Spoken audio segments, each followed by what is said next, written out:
Sugatan ng dalawang motorcycle rider at isang bata na kabilang sa mga naaksidente sa kalsada kagabi sa Quezon City. May unang balita, si James Agustin.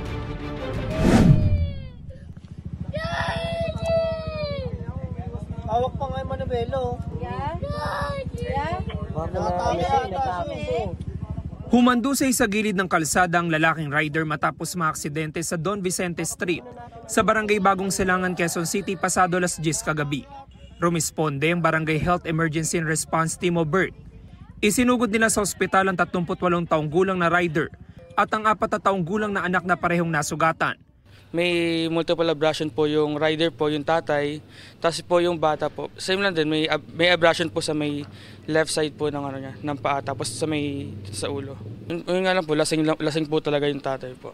Nakainom po.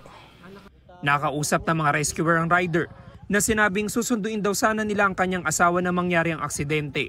Nung pawa po sila, may hams po kasi doon, may nag-cut po sa kanila, tapos nung nailang daw po siya, then tumama po yung gulong niya sa may hams nga po, tapos doon po siya nag-slide po. Sa Commonwealth Avenue sa Barangay Tandang Sora, sumemplang naman ng isang lalaking rider sa harapan ng SUV pasado alas 11 kagabi. Nagtamo ang 38 taong gulang na rider ng mga sugat sa iba't ibang bahagi ng katawan. Iniinda rin niya ang sakit ng kanyang binti.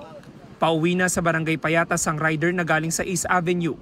Ang SUV naman, galing sa Timog Avenue at papuntang Fairview. Ayon sa SUV driver, buti na lang ay agad siya nakapagpreno. May kaunahan siyang motor eh. Kinat siya nung una. Tapos bumangga pa siya sa gilid ng bus. Kaya sumempla na siya, pumasok sa ilalim ng kotse namin. Yun lang. Dire-diretso siya, yung nakabangga sa kanya, dumire-diretso na rin. Isinugod sa ospital ang sugatang rider. Inimbisigahan pa ng QCPD Traffic Sector 5 ang aksidente. Sa IBP Road sa Quezon City pa rin nagliyab ang harapang bahagi ng isang kotse mag-alas 8 kagabi. Gumamit ang mga otoridad ng fire extinguisher para maapula ang apoy. Ligtas na nakalabas ang lalaking nagmamaneho ng kotse. Wala namang ibang nadamay sa insidente. Ito ang unang balita. James Agustin para sa GMA Integrated News.